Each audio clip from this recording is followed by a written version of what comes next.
আমি এমন awkward situation অনেকবার পড়েছি যেখানে আমি আমার ছাত্রছাত্রীদেরকে চিনি কিন্তু তারা আমাকে চিনে না। একবার রাস্তায় এক ছাত্রের সাথে কথা হচ্ছিল, হঠাৎ করে সে বলল, এখন কোথায় থাকা হয়? তো কথাটা শুনে আমি আর সেখানে বেশিক্ষণ স্টে করিনি, কারণ আমার কাছে একটু বিব্রত বোধ করেছি। কিন্তু কি বললে এটা বিব্রত হতো না। সে যদি বলতো, স্যার আপনি এখন কোথায় থাকেন, তাহলে কিন্তু আর বিব্রত বোধটা হতো না। তাহলে এখানে সে কি ভুল করলো? মূলত তার এখানে অ্যাক্টিভ ভয়েস ব্যবহার করার কথা ছিল, কিন্তু সে প্যাসিভ ভয়েস ব্যবহার করেছে। তাহলে এই অ্যাক্টিভটা প্যাসিভে করাতেই কিন্তু অর্থটাই যেন বদলে গেল। সুতরাং যে কোনো জায়গায় অ্যাক্টিভ থাকলেই সেটাকে প্যাসিভ, আর প্যাসিভ থাকলেই সেটাকে অ্যাক্টিভ করা যাবে তা কিন্তু নয়, বরং আমাদের ফ্রিকোয়েন্সি দেখতে হবে যে কোনটা অধিক ব্যবহৃত। আবার কোনো কোনো বিষয় আছে যেগুলো আমরা সবসময় অ্যাক্টিভে ব্যবহার করি, কোনো কোনো বিষয় আছে যেগুলোকে সবসময় প্যাসিভে ব্যবহার করি। যেমন ধরুন, হি ওয়াজ বর্ন ইন ঢাকা, তিনি ঢাকাতে জন্মগ্রহণ করেন। আর হি ডাইড ইন কুমিল্লা, তিনি কুমিল্লাতে মৃত্যুবরণ করেন। তাহলে এটা কিন্তু সবসময় আমরা ওয়াজ বর্ন অর্থাৎ প্যাসিভে ব্যবহার করি বা লিখি, আর ডাই এটার ক্ষেত্রে কিন্তু আমরা সবসময় অ্যাক্টিভেই ব্যবহার করি। যদিও কেউ মরতে চায় না, তথাপিও এটাকে কিন্তু আমরা অ্যাক্টিভে ব্যবহার করে থাকি। তাহলে এগুলো সবসময় ইন্টারচেঞ্জেবল নয়। আবার কখনো কখনো সবই ঠিক আছে, সাবজেক্ট, ট্রানজিটিভ ভার্ব, অবজেক্ট সবই ঠিক আছে, তথাপিও সেটাকে প্যাসিভ করা যায় না, কারণ ওটার ফ্রিকোয়েন্সি নেই, অর্থাৎ বাস্তবে ব্যবহৃত হয় না। যেমন ধরুন, I love you, I miss you, এগুলোকে আপনি যদি উল্টো করে বলেন তাহলে বলতে পারবেন you are loved by me, you are missed by me, কিন্তু এগুলো কোনো অর্থ দিল না, মানে এগুলো ননসেন্স টাইপের ল্যাঙ্গুয়েজ হলো। কারণ কেউ কখনো কাউকে বলে না you are loved by me. অর্থাৎ এগুলো যদি কেউ বলার চেষ্টা করে তাহলে সেগুলো ভাষার সাবলীলতা হবে না, বরং এক ধরনের মানে একটা অফেন্সিভ টাইপের ল্যাঙ্গুয়েজ হতে পারে, যেগুলো ধরেন কোনো ভিলেন বলতে পারে, এই মেয়ে জানো তোমাকে ভালোবাসা হয় আমার দ্বারা। মানে ইংলিশে বললে, hey don't do you know you are loved by me, একই রকম হবে। সুতরাং আমরা এভাবে করব না। তাহলে আমরা যেভাবে করব সেটা হলো, অ্যাক্টিভ থেকে প্যাসিভে ট্রান্সফর্ম করা যায়, প্যাসিভ থেকে অ্যাক্টিভে ট্রান্সফর্ম করা যায়। যেগুলো করা যায় সেগুলোকে ট্রান্সফর্ম করব, আর যেগুলোকে করা যায় না সেগুলোকে আমরা আইদার অ্যাক্টিভই ব্যবহার করব অথবা প্যাসিভে ব্যবহার করব। এখন প্রশ্ন হচ্ছে, অ্যাক্টিভ কোনটা হয় আর প্যাসিভ কোনটা হয় সেগুলো আমি বুঝবো কী করে? এই ভিডিওটিতে আমি আলোচনা করব কোথায় আমরা অ্যাক্টিভ ব্যবহার করব আর কোথায় প্যাসিভ ব্যবহার করব। সাথেই থাকুন।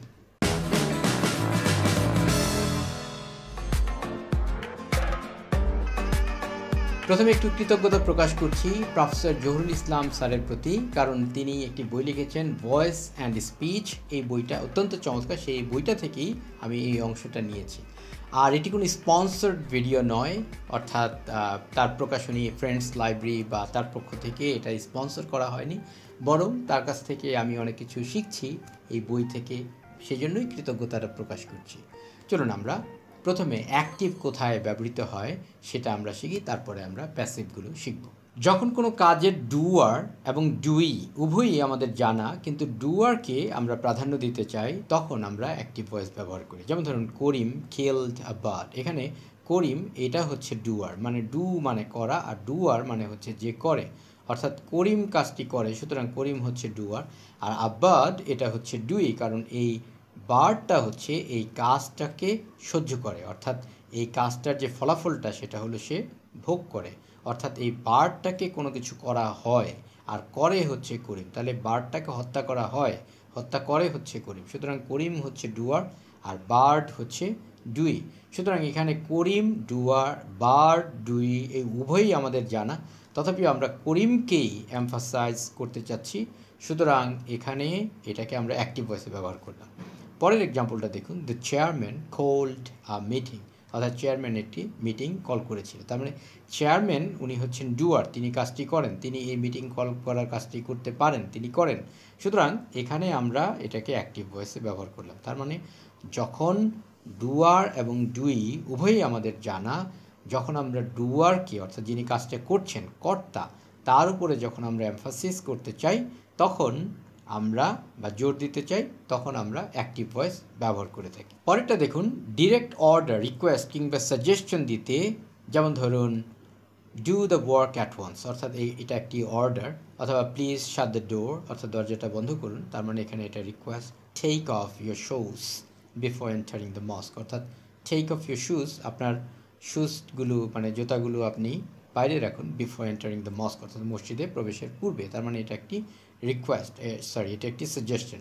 তাহলে এখানে আপনি অর্ডার অথবা রিকোয়েস্ট অথবা সাজেশন যদি হয়, এগুলো যদি ডিরেক্ট অ্যাপ্রোচ হয় সেক্ষেত্রে আপনি অ্যাক্টিভ ভয়েস ব্যবহার করেন বা আপনাকে অ্যাক্টিভ ভয়েস ব্যবহার করতে হবে। তাহলে এখানে আমরা শিখলাম যখন ডুয়ার এবং ডুই উভয়ই আমাদের জানা, কিন্তু আমরা ডুয়ারকে অর্থাৎ যিনি কাজটা করেন কর্তাকে আমরা প্রাধান্য দিতে চাই, তখন আমরা অ্যাক্টিভ ভয়েস ব্যবহার করি। আরেকটা হচ্ছে রিকোয়েস্ট, অর্ডার অথবা সাজেশন যদি আপনি সরাসরি দিতে চান, ডিরেক্ট অ্যাপ্রোচে দিতে চান, তাহলে আপনাকে অ্যাক্টিভ ভয়েস ব্যবহার করতে হবে। এবার চলুন প্যাসিভ ভয়েসের জন্য এই বইটাতে 10টা নিয়ম উল্লেখ করা আছে। সুতরাং অ্যাক্টিভের জন্য মাত্র 2টা আর প্যাসিভের জন্য 10টা। আর প্যাসিভ কোথায় ব্যবহার করতে হবে সেটা আমরা একটু বুঝে শুনেই করবো। যে ছাত্রের এক্সাম্পলটা আমি দিলাম ওখানে প্যাসিভ ব্যবহারটা অনেকটা অফেন্সিভ ছিল, সুতরাং বা অফেন্সিভ না হলেও সেটা আমাকে অফেন্ড করেছে। সুতরাং অ্যাক্টিভের ক্ষেত্রে অ্যাক্টিভই আমরা বেশিরভাগ ক্ষেত্রে ব্যবহার করি, মানে 70 থেকে 80% ক্ষেত্রেই কিন্তু অ্যাক্টিভই ব্যবহার করে থাকি। সুতরাং অ্যাক্টিভের ক্ষেত্রে এত বেশি সচেতনতার কিছু নাই, কিন্তু প্যাসিভ কোথায় ব্যবহার করতে হবে সেগুলো কিন্তু সচেতনভাবে ব্যবহার করতে হবে। চলুন কোথায় কোথায় প্যাসিভ ব্যবহার করতে হবে সেগুলো আমরা দেখি। আমরা যখন ডুইকে প্রাধান্য দিতে চাই, অর্থাৎ যাকে কোনো কাজ করা হয়, অর্থাৎ যে কাজটার ফল ভোগ করে তাকেই যখন আমরা প্রাধান্য দিতে চাই, তখন আমরা এই প্যাসিভ ভয়েস ব্যবহার করে থাকি। যেমন Hamlet was written by Shakespeare, অর্থাৎ হ্যামলেট লিখেছেন হলো শেক্সপিয়ার। তার মানে এখানে হ্যামলেট কর্ম, এই কর্মটাকেই আমরা প্রাধান্য দিচ্ছি, অর্থাৎ ব্যক্তি শেক্সপিয়ার যিনি লিখেছেন তাকে প্রাধান্য দিচ্ছি না। সুতরাং এখানে আমরা প্যাসিভ ভয়েস ব্যবহার করছি। পরেরটা দেখুন, the pickets were arrested by police, অর্থাৎ পুলিশ এই পিকেটসদেরকে, অর্থাৎ যারা এই মিছিল মিটিং করেছিল রাস্তায় তাদেরকে অ্যারেস্ট করেছিল। তাহলে দ্য পিকেটস এদেরকেই হলো জোর দেওয়া হচ্ছে। যদি এটাকে আমরা পুলিশকে জোর দিতাম, কারণ এই অ্যারেস্ট করার কাজটা হলো পুলিশ করেছে, তাহলে আমরা এটাকে অ্যাক্টিভ ভয়েসে করতাম। তাহলে আমরা এভাবে করতে পারতাম, পুলিশ অ্যারেস্টেড দ্য পিকেটস। দ্বিতীয় যে নিয়মটা সেটা হচ্ছে ডুয়ার যখন অজানা থাকে, অর্থাৎ কে কাজটা করেছে সেটা আমরা জানি না, তখন আমরা প্যাসিভ ভয়েস ব্যবহার করে থাকি। যেমন হি ওয়াজ কিলড ইন দ্য ব্যাটল, অর্থাৎ হি ওয়াজ কিলড তিনি মারা গিয়েছিলেন ব্যাটলের যুদ্ধে। কে মেরেছিল সেটা কিন্তু আমরা জানি না, সেই তথ্যটা আমরা জানি না বা সেটা জানা সম্ভবও নয়, কারণ শত্রুপক্ষ কে গুলি করেছিল সেটা তো আর আমরা পাশ থেকে দেখিনি। তিনি মারা গিয়েছেন সেটাই জানি। This car is made in Japan, অর্থাৎ এই কারটা জাপানে তৈরি করা হয়েছিল। তাহলে জাপানে এই কারটা কোন কারিগর তৈরি করেছিল সেটা কিন্তু আমরা জানি না। তাহলে দিস কার ওয়াজ মেড, অর্থাৎ এই কারটা বানানো হয়েছিল জাপানে বানানো হয়েছিল এটাই জানি, কিন্তু এটা কে বানিয়েছিল, কোন কারিগর বানিয়েছিল, তার নাম কি সেটা আমরা জানি না। অর্থাৎ এখানে আমাদের ডুয়ার যিনি কাজটা করছেন সেটা আমরা জানি না। যখন ডুয়ার অজানা তখন আমরা প্যাসিভ ভয়েস ব্যবহার করে থাকি। তৃতীয় যে নিয়মটা সেটা হচ্ছে ইনডিরেক্ট অর্ডার, রিকোয়েস্ট এবং সাজেশন দেওয়ার ক্ষেত্রে আমরা প্যাসিভ ভয়েস ব্যবহার করে থাকি। আমরা কিন্তু এটা আগেও পড়েছিলাম যে ডিরেক্ট অর্ডার, রিকোয়েস্ট অথবা সাজেশনের ক্ষেত্রে আমরা অ্যাক্টিভ ভয়েস ব্যবহার করে থাকি, আর ইনডিরেক্ট যখন হবে তখন আমরা প্যাসিভ ভয়েস ব্যবহার করে থাকি। যেমন let the work be done now, অর্থাৎ কাজটা এখনই করা হোক। এটা যদি আমরা ডিরেক্ট অ্যাপ্রোচে বলতাম তাহলে বলতাম ডু দ্য ওয়ার্ক নাও, অর্থাৎ কাজটা এখন করো। তার মানে আমরা ইনডিরেক্ট অ্যাপ্রোচে বলার কারণে এটা হলো প্যাসিভ হবে। The meeting May please be postponed, অর্থাৎ মিটিংটা পোস্টপন্ড করা হোক, মানে স্থগিত করা হোক, তাহলে এটা আপনার প্যাসিভ ওয়েতে বলা হচ্ছে। আর যদি এটা মানে ইনডিরেক্ট ওয়েতে বলা হচ্ছে, আর যদি এটা ডিরেক্ট অ্যাপ্রোচে বলতাম তাহলে আমরা এভাবে বলতে পারতাম পোস্টপন দ্য মিটিং প্লিজ, অথবা প্লিজ পোস্টপন দ্য মিটিং, এভাবে বলতে পারতাম। তাহলে এটা ডিরেক্ট অ্যাপ্রোচেও বলা যায়, ইনডিরেক্ট অ্যাপ্রোচেও বলা যায়। যদি ডিরেক্ট অ্যাপ্রোচে বলি তাহলে আমাদেরকে অ্যাক্টিভ ভয়েসে বলতে হবে, আর যদি ইনডিরেক্ট অ্যাপ্রোচটা বলি তাহলে আমাদেরকে প্যাসিভ ভয়েসে বলতে হবে। The patient should be taken to hospital, অর্থাৎ পেশেন্টটাকে হসপিটালে নেওয়া উচিত। তাহলে এখানে আমরা প্যাসিভে বলছি, এটা অ্যাক্টিভও বলা যেতে পারতো, আমরা বলতে পারতাম take the patient to hospital, অর্থাৎ তাহলে আমরা অ্যাক্টিভ ভয়েসে করতাম। কিন্তু এখানে আমরা ইনডিরেক্ট সাজেশন দিচ্ছি, অর্থাৎ রোগীর অবস্থা খুব খারাপ, এখানে আমার খুব একটা কর্তৃত্বও নাই যে আমি বলবো যে পেশেন্টটাকে তাড়াতাড়ি নিয়ে যান, কারণ কারো আত্মীয় হলে তার একটা কর্তৃত্ব থাকে। রাস্তায় দেখছেন একজন মানুষ অসুস্থ, তখন আপনি বলছেন যে তাকে হসপিটালে নিয়ে যাওয়া হোক, সেক্ষেত্রে আপনি বলতে পারেন the patient should be taken to hospital, তাকে হসপিটালে নেওয়া উচিত। 4 নম্বর রুলটা হচ্ছে ফর্মাল নোটিস অথবা অ্যানাউন্সমেন্টের ক্ষেত্রে আমরা ইনডিরেক্ট অ্যাপ্রোচ বা প্যাসিভ ভয়েস ব্যবহার করে থাকি। যেমন candidates are requested to contact the undersigned, অর্থাৎ নিচে যার স্বাক্ষর আছে তার সাথে ক্যান্ডিডেটদেরকে কন্ট্যাক্ট করা, যোগাযোগ করা, রিকোয়েস্ট করা হচ্ছে। ক্যান্ডিডেটস আর রিকোয়েস্টেড, তাদেরকে রিকোয়েস্ট করা হচ্ছে টু কন্ট্যাক্ট দ্য আন্ডারসাইন্ড, অর্থাৎ নিচে যে স্বাক্ষর আছে তার সাথে যোগাযোগ করার জন্য। তার মানে প্যাসিভ ব্যবহার করা হচ্ছে, কারণ এটা ফর্মাল নোটিস বা অ্যানাউন্সমেন্টে ব্যবহৃত হচ্ছে। The passengers are requested to fasten their seat belts, অর্থাৎ প্যাসেঞ্জারদেরকে রিকোয়েস্ট করা হচ্ছে টু ফাসেন মানে বাঁধার জন্য, দেয়ার সিট বেল্টস, অর্থাৎ তাদের সিট বেল্টস বাঁধার জন্য তাদেরকে রিকোয়েস্ট করা হচ্ছে। 5 নম্বর রুলটা দেখুন, প্রেস রিপোর্টের ক্ষেত্রে আমরা প্যাসিভ ভয়েস ব্যবহার করে থাকি। যেমন 4 people were killed and several others badly injured, অর্থাৎ 4 জন মানুষ মারা গিয়েছিল and several others badly injured। এখানেও ওয়ার্ড ছিল মনে মনে, কিন্তু আমরা ওয়ার এখানে ব্যবহার করেছি, কিন্তু এখানে আর ব্যবহার করিনি, কারণ দুইটার মধ্যে অক্সিলারি ভার্ব একটাতে ব্যবহার করলেই হয়। তাহলে এটা প্যাসিভে ব্যবহার করা হচ্ছে 4 people were killed, 4 জন মানুষ মারা গিয়েছিল, and several others, এবং আরও অনেকে badly injured, তারা আহত হয়েছিলেন। Hundreds of opposition activist have been arrested, অর্থাৎ অপোজিশন পার্টির শত শত অ্যাক্টিভিস্টদেরকে অর্থাৎ কর্মীদেরকে অ্যারেস্ট করা হয়েছে। তার মানে এখানে প্যাসিভ ব্যবহার করা হচ্ছে। 6 নম্বর নিয়মটা দেখুন, নিউজ এর হেডলাইন লিখতেও প্যাসিভ ভয়েস ব্যবহার করা হয়। যেমন ধরুন বাজেট 2013 to 2014 অ্যানাউন্সড, এখানে অবশ্য হ্যাজ বিন এরকম হতে পারতো বা ইজ হতে পারতো, কিন্তু এই হেডলাইনের ক্ষেত্রে কিন্তু যত সংক্ষেপ করা যায় সেজন্য এখানে হ্যাজ বিন অথবা ইজ এগুলো অথবা ওয়াজ এগুলো বাদ দেওয়া হয়েছে, কারণ এই অক্সিলারি ভার্ব এই হেডলাইনের ক্ষেত্রে লেখা হয় না, সেগুলোকে সংক্ষেপ করা হয়। যত সংক্ষেপ করা যায় ততই ভালো, অর্থ প্রকাশ করতে পারলেই হলো। কম্পিউটার প্রাইসেস স্ল্যাশড, এখানে ধরুন কম্পিউটার প্রাইসেস হ্যাভ বিন অথবা ওয়ার অথবা আর এরকম ছিল, সেগুলোকে বাদ দেওয়া হয়েছে। তার মানে এটাও প্যাসিভে করা হয়েছে। তার মানে নিউজের যে হেডলাইন সেটা লেখার ক্ষেত্রেও আমরা প্যাসিভ ভয়েস ব্যবহার করে থাকি।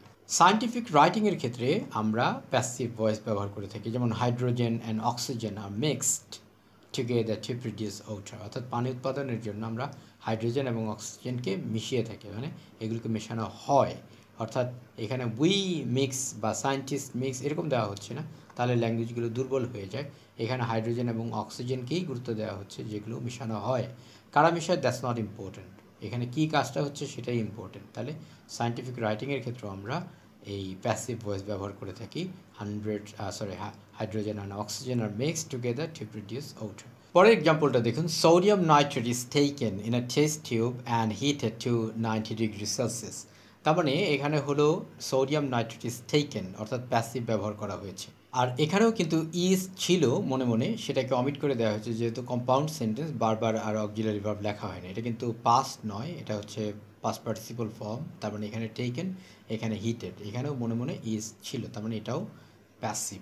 8 নম্বর রুলটা দেখুন, ডিসএগ্রিয়েবল অ্যানাউন্সমেন্টের ক্ষেত্রে, অর্থাৎ যেটা শুনে আপনার ভালো লাগবে না, অর্থাৎ আপনার ডিসএগ্রি করতে পারেন আপনি, আপনার ভালো লাগবে না, অথবা যিনি করছেন অ্যানাউন্সমেন্টটা তারও হয়তো ভালো লাগছে না, বা তিনিও বলতে চাচ্ছে না বা দায় নিতে চাচ্ছে না, সেক্ষেত্রে আমরা প্যাসিভ ব্যবহার করে থাকি। যেমন ধরুন overtime rates are being reduced, অর্থাৎ ওভারটাইম রেটটা সেটা কমানো হচ্ছে। সুতরাং এটা শুনে কারোরই ভালো লাগবে না যারা ওয়ার্কার, কারণ ওভারটাইম রেট যেটা সেটা তো সবাই চায় যে মূল কাজের বাইরে কাজ করে আরও বেশি টাকা পাওয়ার জন্য। সুতরাং এটা ডিসএগ্রিয়েবল অ্যানাউন্সমেন্ট, এটা তার ভালো লাগবে না।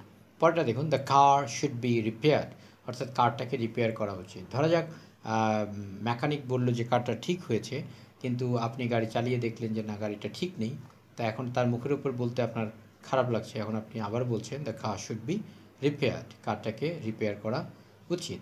তার মানে এটা যে জিনিস শুনছেন তার ভালো নাও লাগতে পারে, কিন্তু আপনি বলতে চাচ্ছেন বা বলা হচ্ছে, সেক্ষেত্রে এটা প্যাসিভ ভয়েসে করতে হয়। তাহলে the car should be repaired অথবা overtime rates are being reduced, এগুলো হচ্ছে ডিসএগ্রিয়েবল অ্যানাউন্সমেন্টের একটা এক্সাম্পল। 9 নম্বর রুলটা দেখুন, ফর্মাল এক্সপ্রেশনের ক্ষেত্রে আমরা প্যাসিভ ভয়েস ব্যবহার করে থাকি। যেমন this kind of advertisement is seen everywhere. আমরা যদি এটাকে ইনফর্মাল ইংরেজিতে বলতাম তাহলে কেমন হতো? তাহলে আমরা বলতে পারতাম you can see this kind of advertisement everywhere. এখানেও খেয়াল করুন এভরিওয়্যার এখানে একটি হাইফেন ব্যবহার করা হয়েছে, আর ইনফর্মালে এটা হাইফেন ব্যবহার করা হয়নি। যাই হোক, বর্তমানে আমরা হাইফেন সব জায়গাতে ব্যবহার করি না, আমরা এভাবেই ব্যবহার করি, অর্থাৎ হাইফেন ছাড়াই ব্যবহার করি। That's not a big deal. কিন্তু আমরা অ্যাক্টিভে যদি করতাম বা আমরা ইনফর্মালি যদি করতাম তাহলে আমরা এভাবে করতাম ইউ ক্যান সি, অর্থাৎ ইউ ক্যান সি বা you see, I see, you know, এগুলো আমরা সাধারণত ইনফর্মাল ল্যাঙ্গুয়েজই ব্যবহার করি, ফর্মাল ল্যাঙ্গুয়েজে ব্যবহার করি না। তাহলে ফর্মালি করলে আমরা এভাবে করতাম this kind of advertisement is seen everywhere. Last but not the least, যখন কোনো কাজকেই বড় করে দেখানো হয় তখন আমরা প্যাসিভ ভয়েস ব্যবহার করে থাকি। যেমন an airport is going to be built here, অর্থাৎ একটি এয়ারপোর্ট এখানে বানানো হবে বা হতে যাচ্ছে, এটা বোঝানোর জন্য। অর্থাৎ এখানে এয়ারপোর্টটাই ইম্পর্টেন্ট, কে বানাচ্ছেন, কারা বানাচ্ছেন, দ্যাটস নট ইম্পর্টেন্ট। এখানে আমরা কাজটাকেই বড় করে দেখাতে চাচ্ছি যে এখানে একটি এয়ারপোর্ট হতে যাচ্ছে। পরটা দেখুন, the examination will be held next month, অর্থাৎ নেক্সট মান্থে পরীক্ষা হবে। এখন কে করবে পরীক্ষাটা, কে নেবে, অথরিটি নেবে বা ইউনিভার্সিটি নেবে, বোর্ড নেবে, দ্যাটস নট ইম্পর্টেন্ট। এখানে পরীক্ষাটা আগামী মাসে হচ্ছে, এটাই হচ্ছে ইম্পর্টেন্ট। সুতরাং কোনো কাজকে যখন বড় করে দেখানো হয়, ব্যক্তিকে বা প্রতিষ্ঠানকে নয়, বা তার নেপথ্যে যারা আছেন তাদেরকে নয়, সেক্ষেত্রে আমরা প্যাসিভ ভয়েস ব্যবহার করে থাকি। তাহলে এখানে আপনারা দেখতে পেলেন কোথায় আমরা অ্যাক্টিভ ভয়েস ব্যবহার করব এবং কোথায় প্যাসিভ ভয়েস ব্যবহার করব। যদিও অ্যাক্টিভ থেকে প্যাসিভ অনেক ক্ষেত্রেই এগুলো ইন্টারচেঞ্জেবল, অর্থাৎ I read the book is read by me, এরকম ইন্টারচেঞ্জেবল। তবে এখানে দেখতে হবে আমরা কাকে গুরুত্ব দিতে চাচ্ছি, অর্থাৎ ব্যক্তিকে গুরুত্ব দিতে চাচ্ছি, মানে ডুয়ার যিনি কাজটা করছেন তাকে গুরুত্ব দিতে চাচ্ছি, নাকি যেটা যে কাজটা করা হচ্ছে সেটাকে গুরুত্ব দিতে চাচ্ছি, সেটার উপরে ভিত্তিতে আমাদেরকে অ্যাক্টিভ বা প্যাসিভ ব্যবহার করতে হবে। আর সব জায়গাতে ইন্টারচেঞ্জেবলি এগুলোকে ব্যবহার করা যাবে না। এরপরেও যদি আপনাদের এই বিষয়ে কোনো প্রশ্ন থাকে তাহলে কমেন্টে আপনারা আমাকে লিখতে পারেন। আর এই চ্যানেলটিকে সাবস্ক্রাইব না করা থাকলে কাইন্ডলি চ্যানেলটিকে সাবস্ক্রাইব করুন। আপনাদের বন্ধুবান্ধবদেরকেও যদি এই যেগুলো আপনি এখান থেকে জানলেন বা নতুন যদি কিছু এখান থেকে শিখে থাকেন সেটা যদি জানাতে চান তাহলে আপনি সোশ্যাল মিডিয়াতেও শেয়ার করতে পারেন। পরিশেষে দেশকে ভালোবাসুন, বিশ্ব মানবতার কল্যাণে অবদান রাখুন। সকলে অনেক অনেক ভালো থাকুন।